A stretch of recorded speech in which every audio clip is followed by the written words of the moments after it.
오늘 당신의 삶은 어떠한 방향을 향해 흐르고 있습니까? 혹시 앞이 보이지 않는 막막함 속에서 어디로 발걸음을 내디뎌야 할지 몰라 서성이고 계시지는 않습니까? 정보는 넘쳐나지만 정작 내 영혼이 살 길을 찾지 못해 갈급한 마음이시라면 오늘 우리가 함께 나눌 잠언의 말씀이 당신의 어두운 길을 비추는 등불이 되어줄 것입니다. 잠언은 단순히 세상을 살아가는 처세술을 모아놓은 책이 아닙니다. 이것은 만물의 창조주이신 하나님께서 당신의 사랑하는 자녀들이 이 땅에서 실족하지 않고 하늘의 평안과 복을 누리며 살아가기를 바라는 마음으로 기록하신 사랑의 편지이자 인생의 지도입니다. 먼저 지혜의 근본인 하나님을 경외하는 마음에 대해 이야기하겠습니다. 잠언 1장 7절은 우리에게 분명한 기준을 제시합니다. 여호와를 경외하는 것이 지식의 근본이언을 미련한 자는 지혜와 훈계를 멸시하느니라. 하나님을 경외한다는 것은 그분을 무서워하여 피하는 것이 아닙니다. 창조주 하나님의 위대하심을 인정하고 그분의 시선 앞에서 나의 삶을 정직하게 세워가는 것입니다. 세상의 지식은 우리를 교만하게 할 수 있지만 하나님을 아는 지혜는 우리를 겸손하게 하며 생명의 길로 인도합니다. 잠언 1장은 지혜의 외침으로 시작됩니다.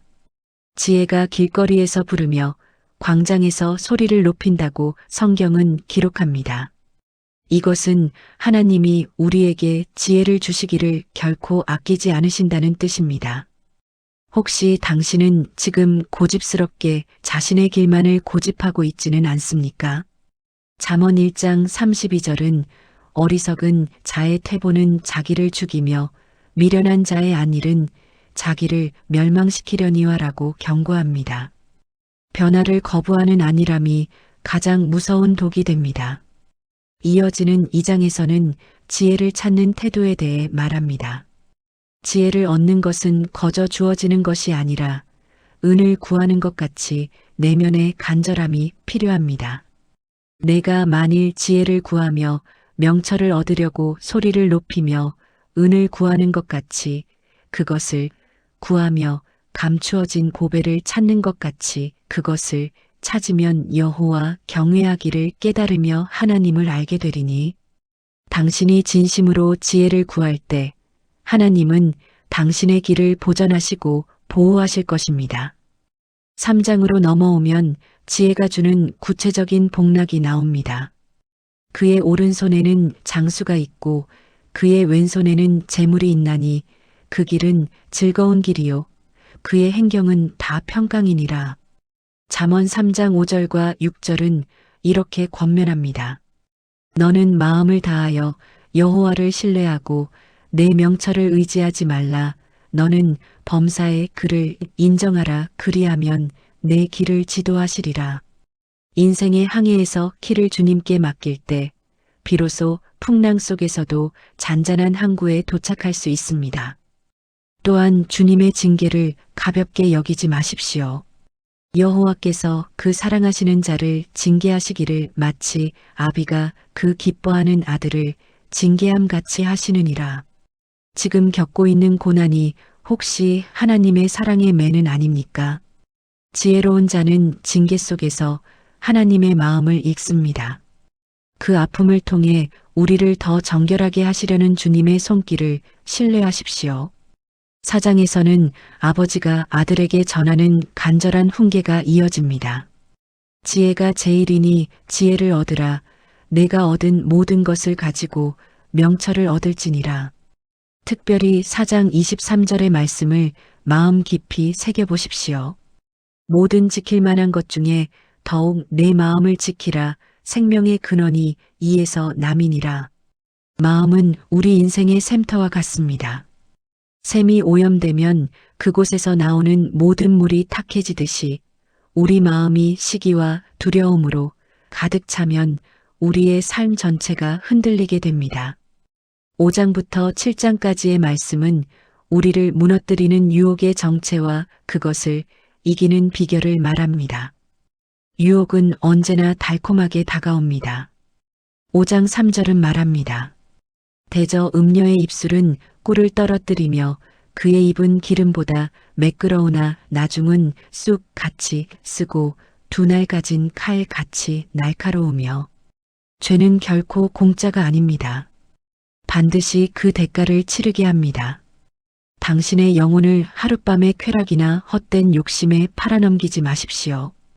6장에서는 우리가 빠지기 쉬운 어리석음을 경계하며 개미에게 가서 배우라고 하십니다.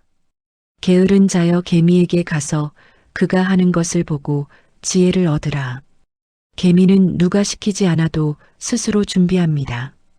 영적으로 깨어 준비하는 삶, 그것이 환난의 때를 이기는 지혜입니다. 또한 하나님이 미워하시는 것, 곧 교만한 눈과 거짓된 혀, 이간하는 자의 길에서 속히 빠져나오십시오. 8장과 9장에서 지혜는 인격화되어 우리를 초청합니다. 지혜는 창세 전부터 하나님과 함께 계셨으며 만물이 창조될 때 곁에 있었습니다. 이 지혜는 곧 우리 주 예수 그리스도를 예표합니다. 지혜는 외칩니다. 나를 사랑하는 자들이 나의 사랑을 입으며 나를 간절히 찾는 자가 나를 만날 것이니라. 지혜는 7 기둥을 깎아 집을 짓고 잔치를 배설하여 우리를 부릅니다. 너는 어리석음을 버리고 생명을 얻으라. 이제 10장에 들어서면 지혜는 우리의 아주 구체적인 일상으로 들어옵니다. 잠언 10장은 짧은 문장 속에 깊은 진리가 담긴 대조법을 통해 의인과 악인의 길을 보여줍니다. 10장 2절은 선포합니다. 불의의 재물은 무익하여도 공의는 죽음에서 건지느니라. 하나님 없는 재물은 결정적인 순간에 우리를 배신합니다. 오직 하나님의 공의를 따라 얻은 것만이 우리의 영혼과 생명을 지킵니다. 성실함에 대해서도 잊지 마십시오. 손을 게으르게 놀리는 자는 가난하게 되고 손이 부지런한 자는 부하게 되느니라. 기독교의 지혜는 오늘 나에게 주어진 일을 성실히 감당하는 것입니다. 땀 흘려 일하는 그 손길을 하나님은 복되게 하십니다.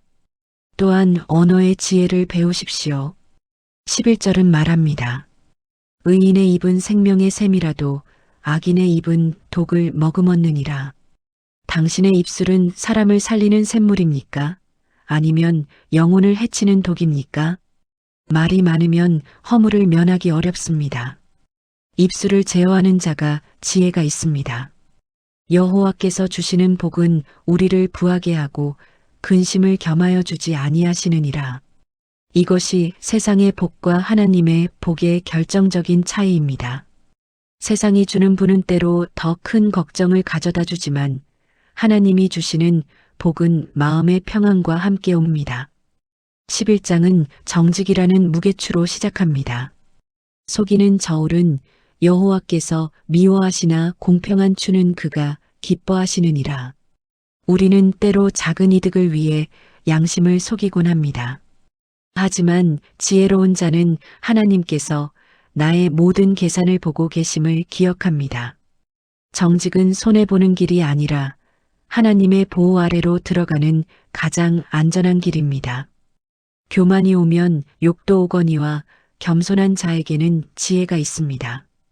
또한 나눔의 신비를 기억하십시오. 11장 24절은 역설적인 진리를 말합니다. 흩어 구제하여도 더욱 부하게 되는 일이 있나니 과도히 아껴도 가난하게 될 뿐이니라. 움켜진다고 내 것이 되지 않습니다. 하나님의 사랑을 흘려보낼 때 그 인생은 풍족하여지고 남을 윤택하게 하는 자는 자기도 윤택하여집니다. 당신의 손은 지금 움켜쥐고 있습니까? 아니면 펴고 있습니까? 12장과 13장에서는 훈계를 사랑하는 자가 지식에 이른다고 가르칩니다. 징계를 싫어하는 자는 짐승과 같다고 성경은 엄히 경고합니다. 지혜로운 자는 자신의 잘못을 지적받을 때 그것을 보석처럼 여깁니다. 또한 의인은 자기 가축의 생명을 돌보나 악인의 긍휼은 잔인인이라는 말씀처럼 지혜는 가장 작은 생명을 대하는 태도에서도 나타납니다. 특별히 13장 20절을 마음 깊이 새기십시오. 지혜로운 자와 동행하면 지혜를 얻고 미련한 자와 사귀면 해를 받느니라. 당신 곁에는 누가 있습니까? 당신은 주변 사람들에게 지혜를 주는 사람입니까? 아니면 미련함을 전염시키는 사람입니까? 믿음의 동역자들과 함께 걷는 것, 그것이 우리 영혼을 지키는 비결입니다. 14장과 15장은 우리 마음의 태도와 말의 힘을 다시 한번 강조합니다. 모든 슬픔 중에도 마음의 즐거움은 양약이라고 하셨습니다. 지혜로운 여인은 자기 집을 세우지만 미련한 여인은 자기 손으로 그것을 허뭅니다. 가정의 화목은 화려한 가구에 있는 것이 아니라 서로를 세워주는 지혜로운 말에 있습니다. 유순한 대답은 분노를 쉬게 하여도 과격한 말은 노를 격동하느니라. 상대방이 화를 낼 때 같이 화를 내는 것은 쉽습니다. 하지만 부드러운 대답으로 상황을 진정시키는 것은 지혜로운 자만이 할 수 있는 영적 실력입니다. 15장 3절은 속삭입니다. 여호와의 눈은 어디서든지 악인과 의인을 감찰하시느니라. 아무도 보는 이 없을 때 당신의 모습이 진짜 당신입니다. 주님의 시선 앞에서 사십시오. 16장에 이르면 우리는 인생의 주권이 누구에게 있는지를 고백하게 됩니다. 16장 9절은 우리가 참 사랑하는 말씀입니다. 사람이 마음으로 자기의 길을 계획할지라도 그의 걸음을 인도하시는 이는 여호와시니라. 당신의 계획대로 되지 않아 낙심하고 계십니까? 당신의 계획보다 더 크신 하나님의 인도가 있음을 믿으십시오. 교만은 패망의 선봉이요 거만한 마음은 넘어짐의 앞잡이입니다. 주님 앞에서 낮아질 때 하나님은 당신을 가장 높여주실 것입니다. 17장과 18장은 화목과 경청의 미덕을 가르칩니다. 마른 떡 한 조각만 있고도 화목하는 것이 제육이 집에 가득하고도 다투는 것보다 나으니라. 행복은 소유의 넉넉함이 아니라 관계의 평안에 있습니다. 미련한 자는 자기 의사를 드러내기만 즐거워하고 명철을 기뻐하지 않습니다. 남의 말을 듣기 전에 대답하는 자는 미련하여 욕을 당합니다. 오늘 당신은 얼마나 경청하셨습니까? 19장은 가난해도 성실히 행하는 자의 존귀함을 말합니다. 지식이 없는 열심은 위험하며 발이 급한 사람은 잘못된 길로 가기 쉽습니다. 사람이 미련함으로 자기 길을 굽게 하고 마음으로 여호와를 원망하느니라.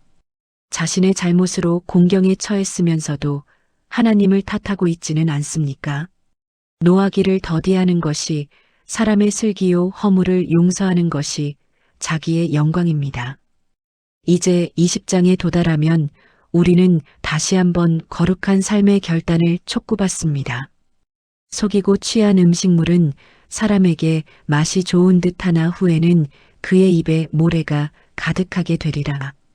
당장의 이익을 위해 타협한 것들은 결국 우리를 고통스럽게 할 것입니다. 20장 27절은 말씀합니다. 사람의 영혼은 여호와의 등불이라 사람의 깊은 속을 살피느니라. 21장은 하나님의 주권을 고백하며 시작합니다. 왕의 마음이 여호와의 손에 있음이 마치 봇물과 같아서 그가 임의로 인도하시느니라. 세상의 권세자도 당신을 힘들게 하는 상황도 결국 하나님의 손안에 있습니다. 우리가 할 일은 제사보다 공의와 정의를 행하는 것입니다. 하나님은 형식적인 예배보다 당신의 정직한 삶을 더 기뻐하십니다. 22장에서는 인생의 소중한 가치를 일깨워 줍니다. 많은 재물보다 명예를 택할 것이요 은이나 금보다 은총을 더욱 택할 것이니라. 세상은 끊임없이 소유의 넉넉함이 성공이라 말하지만 지혜는 하나님의 은총과 사람들의 신뢰를 얻는 것이 진정한 성공이라 말합니다. 또한 아이에게 마땅히 행할 길을 가르치십시오. 그리하면 늙어도 그것을 떠나지 않을 것입니다. 당신의 가정은 지금 어떤 가치를 가르치고 있습니까? 23장과 24장은 탐욕을 경계하고 참된 소망을 바라보게 합니다. 부자 되기에 애쓰지 말고 사사로운 지혜를 버리십시오. 재물은 날개를 달고 독수리처럼 날아가 버리는 허무한 것입니다. 대신 23장 17절의 말씀을 붙드십시오. 내 마음으로 죄인의 형통을 부러워하지 말고 항상 여호와를 경외하라. 눈앞에 불이한 성공에 마음을 빼앗기지 마십시오. 당신의 장래는 반드시 있고 당신의 소망은 끊어지지 않을 것입니다. 혹시 지금 고난 중에 낙심하고 계십니까? 24장 16절은 우리에게 큰 위로를 줍니다. 대저 의인은 7번 넘어질지라도 다시 일어나려니와 악인은 재앙으로 말미암아 엎드러지느니라. 넘어지는 것이 실패가 아닙니다. 다시 일어나지 않는 것이 실패입니다. 하나님을 의지하여 8번째 다시 일어나는 당신이 바로 하나님이 찾으시는 지혜로운 자입니다. 25장부터는 히스기야 왕의 신하들이 편집한 솔로몬의 잠언들이 이어집니다. 여기서는 절제와 겸손을 강조합니다. 왕 앞에서 스스로 높은 채 하지 마십시오. 끝자리에 앉아 있다가 위로 올라오라는 말을 듣는 것이 영광스럽습니다. 또한 원수가 배고파하거든 음식을 먹이고 목말라 하거든 물을 마시게 하십시오. 그것은 그의 머리에 숯불을 놓는 것과 같으며 여호와께서 당신에게 반드시 갚아주실 것입니다. 26장과 27장은 미련한 자와 게으른 자의 모습을 경고하며 우리의 우정을 돌아보게 합니다. 철이 철을 날카롭게 하는 것 같이 사람이 그의 친구의 얼굴을 빛나게 하느니라. 당신 곁에는 당신을 영적으로 예리하게 만들어주는 친구가 있습니까? 또한 친구의 아픈 책망은 충성에서 말미암는 것이나 원수의 잦은 입맞춤은 거짓된 것입니다.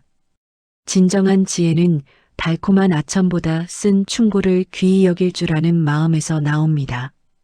28장과 29장은 통치와 사회적 정의, 그리고 율법을 지키는 삶에 대해 말합니다. 가난한 자를 구제하는 자는 궁핍하지 아니하려니와 못 본 채 하는 자에게는 저주가 크리라. 하나님은 사회의 가장 낮은 곳에 있는 자들을 향한 우리의 시선을 지켜보고 계십니다. 율법을 지키는 자는 지혜로운 아들이지만 방탕한 자와 사귀는 자는 아비를 욕되게 합니다. 묵시가 없으면 백성이 방자히 행하거니와 율법을 지키는 자는 복이 있습니다. 마지막으로 30장은 아굴의 잠언으로 깊은 겸손의 극치를 보여줍니다. 아굴은 자신을 나는 다른 사람에게 비하면 짐승이라 내게는 사람의 총명이 있지 아니하니라고 고백하며 낮아집니다. 그리고 하나님께 일생의 2가지 소원을 구합니다. 하나는 허탄과 거짓말을 멀리하게 해달라는 것이요. 다른 하나는 나를 가난하게도 마옵시고 부하게도 마옵시고 오직 필요한 양식으로 나를 먹여달라는 기도입니다. 이 기도는 오늘 우리에게 큰 울림을 줍니다. 너무 배불러서 하나님을 모른다 할까 두렵고 너무 가난하여 도둑질하고 하나님의 이름을 욕되게 할까 두렵다는 그의 고백은 우리가 구해야 할 지혜의 정점이 어디인지를 보여줍니다. 자족하는 마음, 그리고 오직 하나님 한 분만으로 만족하는 마음이 바로 모든 지혜의 완성입니다. 잠언 31장은 르무엘 왕의 어머니가 그 아들에게 간절히 전하는 훈계로 시작합니다. 어머니는 왕이 될 아들에게 가장 먼저 절제를 가르칩니다. 포도주와 독주에 마음을 빼앗겨 공의를 굽게 하지 말라고 경고합니다. 진정한 리더십은 자신의 쾌락을 채우는 데 있는 것이 아니라 곤란한 자와 궁핍한 자를 위해 입을 열고 공의로 재판하는 데 있기 때문입니다. 당신은 지금 당신에게 주어진 작은 권한과 힘을 누구를 위해 사용하고 있습니까? 지혜로운 자는 약자의 아픔을 대변하는 자입니다. 이어지는 10절부터 마지막 31절까지는 그 유명한 현숙한 여인에 대한 찬사가 이어집니다. 여기서 말하는 현숙한 여인은 단순히 한 개인을 넘어 지혜를 소유하고 그 지혜를 삶으로 살아내는 모든 성도의 상징이기도 합니다. 누가 현숙한 여인을 찾아 얻겠느냐? 그의 값은 진주보다 더하니라. 현숙한 여인의 첫 번째 특징은 신뢰입니다. 그녀의 남편은 그녀를 믿으며 그녀는 살아있는 동안 남편에게 선을 행하고 악을 행하지 않습니다. 지혜가 머무는 인생은 곁에 있는 사람에게 안식처가 됩니다. 당신은 주변 사람들에게 신뢰받는 사람입니까? 당신이 머무는 그 자리가 당신으로 인해 평안해지고 있습니까? 두 번째 특징은 부지런함입니다. 그녀는 밤이 새기 전에 일어나 가족들에게 음식을 나누어 주며 손으로 일을 하기를 즐거워합니다. 그녀의 손은 단순히 자신을 꾸미는 데 쓰이지 않고 가난한 자에게 손을 펴며 궁핍한 자를 위하여 손을 내미는 데 쓰입니다. 이것이 바로 잠언이 말하는 경제관의 핵심입니다. 지혜로운 자의 부지런함은 자신을 세울 뿐만 아니라 이웃의 배고픔을 달래는 생명의 통로가 됩니다. 또한 그녀는 미래를 두려워하지 않습니다. 그의 집사람들은 다 홍색 옷을 입었으므로 눈이 와도 그는 자기 집 사람들을 위하여 염려하지 아니하며 그녀가 염려하지 않는 이유는 삶의 기초를 단단히 준비했기 때문이며 무엇보다 하나님을 신뢰하기 때문입니다. 그녀는 능력과 종기로 옷을 삼고 웃으며 앞날을 바라봅니다. 미래가 불안하십니까? 지혜의 옷을 입으십시오. 하나님을 경외하는 자의 내일은 주님의 손안에 있습니다. 그녀의 입술에서는 지혜가 나옵니다. 26절은 말합니다. 입을 열어 지혜를 베풀며 그의 혀로 인애의 법을 말하며 비난과 정죄가 가득한 세상에서 인애의 법, 곧 사랑과 친절의 언어를 구사하는 것은 가장 강력한 지혜입니다. 그녀의 자식들은 일어나 감사하며 그의 남편은 그녀를 칭찬합니다. 덕행 있는 여자가 많으나 그대는 모든 여자보다 뛰어나다. 마지막으로 잠언은 우리에게 영원히 변치 않을 기준을 제시하며 대단원의 막을 내립니다. 30절의 말씀을 다 함께 마음으로 읽어보겠습니다. 고운 것도 거짓되고 아름다운 것도 헛되나 오직 여호와를 경외하는 여자는 칭찬을 받을 것이라. 세상이 말하는 아름다움은 시간이 지나면 시들고 사라집니다. 화려한 외모도 높이 쌓은 명성도 결국은 헛된 것이 될 때가 옵니다. 그러나 끝까지 남는 것, 하나님 앞에 서는 날 가장 빛나는 보석은 바로 여호와를 경외하는 마음입니다. 하나님을 경외함으로 삶의 자리에서 성실히 살고 이웃을 사랑하며 입술을 지켜 선을 말하는 그 삶이 바로 지혜의 완성입니다.